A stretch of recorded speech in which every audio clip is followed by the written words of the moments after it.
Ladies and gentlemen, today we are gathered here to launch our new projects that are funded by the US Embassy and DRL. And these projects are preventing FGM in the Gambia, funded by the Bureau of Democracy. Great. Our first project, as I was mentioning, is preventing FGM in the Gambia, funded by Bureau of Democracy, Labor and Human Rights at the State Department. And the second one is strengthening the capacity of civil society organizations to promote accountable governance in the Gambia, project funded by the US Embassy in Banjul. Both projects will run for 18 months with exciting activities. But for today's event, I will go ahead and review our agenda. We are going to have a very short event, considering that we are in December, and I realize that a lot of things are happening at the same time, and we thought of being very conscious about time. So our event is going to be really, really short, hopefully 4 to 5 hours, and it's going to be in two segments. So we are going to have the first segment where we have statements from the high table, and then the second segment, after that we'll have a group photo, and then we'll have a second segment where we'll have a panel that is going to be moderated by our media specialist, Aissatou Keita. To begin with, I would like to welcome, I don't want to delve so much into the project. That way, when Demba comes, he won't have much to say. And I really don't want to be fired because I've said what he has to say. Allow me to welcome our able country director, Demba Kande, to give opening remarks. Justice, the Solicitor General, who we also expected but not yet here, the chairperson of the Access to Information Commission, the president of the Gambia Press Union, representative in the room of the Ministry of Information, the DCM at the US Embassy, and embassy staff here present, civil society organization and partners here present, members of the press, my colleagues from Freedom House and the American Bar Association, distinguished guests, ladies and gentlemen, a warm welcome and good morning to you all. It is with great pleasure and anticipation that we gather here today for the launch of two very significant projects funded by the United States government through the Department of State. These initiatives represent a crucial step forward in our collective efforts to strengthen civil society organizations, promote human rights, and empower marginalized communities in the Gambia. Please allow me to extend our heartfelt gratitude to the US government through the Bureau of Democracy, Human Rights and Labor, and the US Embassy Banjul for their unwavering support and generous funding. We appreciate your support for strengthening the Gambia's democracy as we navigate this sometimes very bumpy road of democracy. I also want to express our sincere gratitude to the government of the Gambia for the continued collaboration and support. I hope and pray that our continued partnership will inspire more collaboration and less red tape. Of course, our very dear civil society partners, none of this would have been possible without your incredible work and partnership. You're the real heroes, the ones who are out there every day making a huge difference.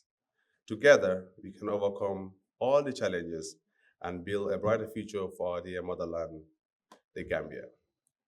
As Ibrahim mentioned earlier, the two projects we are launching are one on preventing FGM in the Gambia. This project aims to eradicate female genital mutilation in the Gambia. Now, I know the smart ones among you are saying, but Demba, we already have FGM illegal in this country. Yes, I know. But we also know that some people need a little bit more encouragement to abandon his practice. So by strengthening the capacities of women-led CSOs and CSOs in general, we empower them to advocate for needed legal reforms, to strengthen those legal requirements and dispel harmful myths and raise awareness about the devastating consequences of FGMC. The second project is on strengthening the capacity of CSOs to promote accountable governance in the Gambia. The project, among other things, seeks to enhance the oversight and operational capacity of local CSOs. By providing training and mentorship, Freedom House will empower these organizations to effectively advocate for transparency, accountability, and human rights in the Gambia. And as we embark on all these ambitious programs, we are confident that through our collective efforts, we can achieve tangible and lasting results. We are committed to working closely with all our partners to ensure that the voices of the most vulnerable are heard and their rights are protected. Thank you once again for your presence and support. Together, we can build a brighter future for the Gambia. Thank you. Mr. Chair, Ibrahim. Good morning, Your Excellency, Ambassador, the U.S. Ambassador to the Gambia, Madam Chairperson, and Mr. Dambakande, and good morning to the senior comrades here from the civil society, as well as representative from the Ministry of Justice and the Gender Ministry. My role here today is to talk about the role of civil society in enhancing public accountability in the Gambia. I stand before you today as a member of the CSO Coalition on Access to Information, as we are deeply committed to fostering a society where public accountability and transparency are not just aspirations, but realities. Central to achieving this in this indispensable role are civil society organizations, CSOs, tireless custodians of our democracy, champion of equity and defenders of the public interest. CSOs are the bridge that connects governments to the people. They also amplify the voices of the marginalized, ensuring that the concerns of the underserved and underrepresented people are not only heard, but acted upon. They also demand that public policies reflect the diverse needs of our society, scrutinizing government actions, budgets, and decisions to expose mismanagement, corruption, and inequalities. By doing so, they empower citizens to meaningfully participate in governance, creating a system where power truly belongs to the people. Transparency is another cornerstone of civil society's work. In a democracy, it is important to note that information is very powerful, and civil society, as well as the media, plays a key role in sharing information for the public to make informed decisions. However, However, let us not overlook the hurdles Gambian CSOs face. Many are constrained by limited resources, which I believe Freedom House will bring a lot, not just small projects, Denver. Inadequate capacity and fragmented coordination. We have seen civil society organization doing the same thing, repeating, it's not bad, but at least we should have proper coordination, which is a challenge. In some instances, they operate under a cloud of intimidation and harassment, where speaking truth to power can carry significant personal risks. These challenges, while daunting, are not insurmountable. To overcome these barriers, collaboration is key. Gambian CSOs must forge partnership with international organizations such as Freedom House. These alliances offer opportunities for capacity building, mentorship, and knowledge sharing. By drawing on global best practices and leveraging international support, our CSOs can become more resilient, innovative, and impactful, ensuring their voices resonate both locally and internationally. In conclusion, a robust civil society is the backbone of any vibrant democracy. In the Gambia, our CSOs are more than just watchdogs.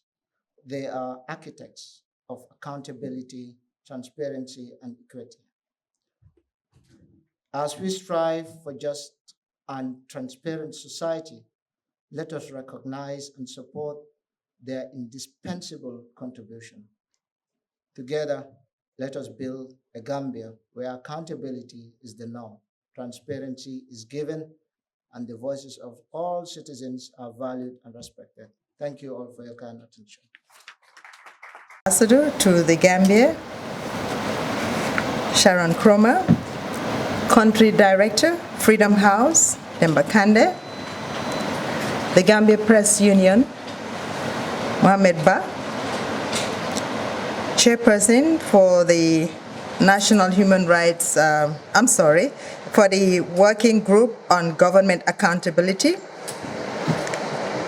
members of the civil society, the press, distinguished ladies and gentlemen. Public accountability and transparency are vital principles in any governance structure, and access to information is a linchpin, a keystone of these principles. Transparency is the bedrock of a functioning democracy, and when public institutions are transparent, they are more likely to be accountable. There are many other processes, tools, and engagements that contribute to public accountability and transparency, but none more crucial than unhindered access to information held by governments, organizations, and public institutions. Why is access to information more crucial? Because by enabling citizens to access government data and information, we create an environment where public institutions are held to the highest standards of integrity, efficiency, and responsiveness. We build an engaged and informed citizenry. We build trust between the government and its people. It prevents or reduces misinformation and disinformation. Through access to information, citizens can identify areas where public services may be lacking, where policies may need reform, and where improvements are required. And what does this do? It creates an atmosphere of constructive dialogue with policymakers, making it possible for continuous improvement in governance, among many other positive aspects. So clearly, the importance of access to information cannot be overemphasized. The topic is ensuring public accountability and transparency through access to information. Let us remember that the culture of silence and secrecy is deeply rooted in our societies since the colonial era. And this is not just in the Gambia, but in many other countries, even in some parts of the developed world. So how do we achieve the mind shift from culture of secrecy and silence to one of openness? The government of the Gambia, under the leadership of President Adama Barrow, has demonstrated political willingness to promote open government in passing the Access to Information Bill by the National Assembly and the President signing it into law in 2021. In September this year, the government established the Access to Information Commission, called the Information Commission. I must add that before the selection of commissioners, the government, through the Ministry of Information, had engaged members of civil society and media actors in a bid to collaborate and work together to take the ATI law, Access to Information Law, to another level. This collaboration culminated into the establishment of a consultative forum consisting of the Ministries of Information, Justice, and the Interior, civil society organizations, and the Gambia Press Union. It is through the work of this consultative forum that the information commissioners were selected. But that's just the beginning of a journey of a landscape of information access. We are now at the chapter of implementation. Effective implementation requires strong mechanisms, responsive systems, and training of all players to be able to navigate processes put in place. It requires strong political will and collaboration with all stakeholders.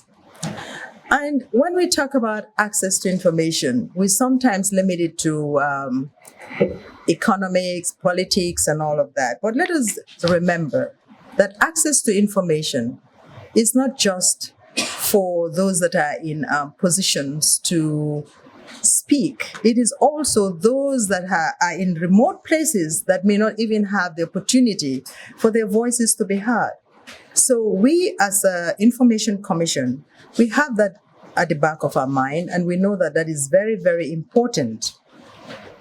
Because let us imagine someone in a very remote village who has access to information, who knows what her child at that point needs in terms of vaccination, or let us say they know how to access birth certificate. So we're thinking, we know there is a digital divide, and we're also thinking of other ways, simple ways, where others that are in remote places can access information. So it is a lot of work that needs collaboration. So now that we're at this chapter, as I said, effective implementation requires all those mechanisms and responsive systems put in place. And as we begin this next chapter of implementation, we are fully aware that for successful implementation of the ATI law, there must be coordinated efforts among civil society organizations, public officials, public institutions, journalists, academia, and other citizens. The Commission will engage and work with all actors, state and non-state. Let me use this opportunity at this point to thank Freedom House for their readiness and offer to support the Commission and the Ministry of Information, Media and Broadcasting Services to finalize the national roadmap for the implementation of the Access to Information Act in 2021. So we will call on all of you, you're all stakeholders in this very important process, access to information, and we shall all work together to make sure that it is not just a legal document, but that it is practical, it is used for the development of this nation. Thank you very much. ma xoolee suñ jamono xoolaat ko jël suma xel xelaat ko tiye doomi jàmbur toroxal ko kooku sutural ko waaye moom mu ñalut ko mu ne fokk mu jooyloo ko cey jamono soppeeku. 'Cause like a loud microphone, I shouted your name in pain, but like a beast. You pushed and stripped me naked like an uncovered fawn. I was vulnerable beneath you, but you had fun. To you, it was just a game, and you kept it on. Like a wound, I bled in sorrow. My chances of having justice were narrow, and you and me looked like horror, 'cause mercilessly, you penetrated shamelessly. You wanted me to mourn your name because to you, all this was a game. See, I tried to deny, but I was reminded that my job contract will be terminated. That when I speak up, I will be convicted. To everyone, I was presented not as a sex toy, but an employee. Why hamalne, jigen late yere mulom, you huna why fale ulom, ganyuna bedi loch, but you pretended negisulom. Metit bi moma doflo, dugana mabedi ma lochlo. She deserved better, but you pained her. She begged for mercy, but you ignored her. her hands around your body trying to stop you, but you slapped her. You satisfied your desires and dumped her. Now you tell me, were you not wicked on her? Do you deserve to be bailed or jailed? No, you tell me. Didn't you hurt her? Thank you. Responding to the needs and in turn building trust in communities. There are also civil society organizations all over the world that function at the national level, advocating for reforms and policy changes. Gambian civil society organizations are unique in that they are both community-based and nationally engaged. They have a high degree of technical expertise and can act as a powerful voice and interlocutor between the communities they represent and government at all levels. Gambian CSO leaders also speak out about sensitive or thorny issues in ways that politicians and diplomats cannot or will not. We are supporting CSO leaders to do what they have always done, and that is lead.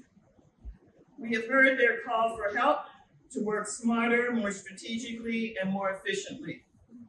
These two State Department projects are a testament to the enduring partnership between the peoples of the United States and the Gambia. We are committed to supporting CSO efforts to ensuring a brighter future for all Gambians. I should also note that USAID has been partnering with Freedom House and the American Bar Association since 2018 to implement a nearly $8 million project on promoting rights and justice. Together, these two organizations have been doing remarkable work to strengthen the justice sector and democratic governance. On behalf of the US government, I extend my deepest appreciation to Freedom House representatives, civil society organizations, and individuals who are working tirelessly to build a better tomorrow for all Gambians. Thank you.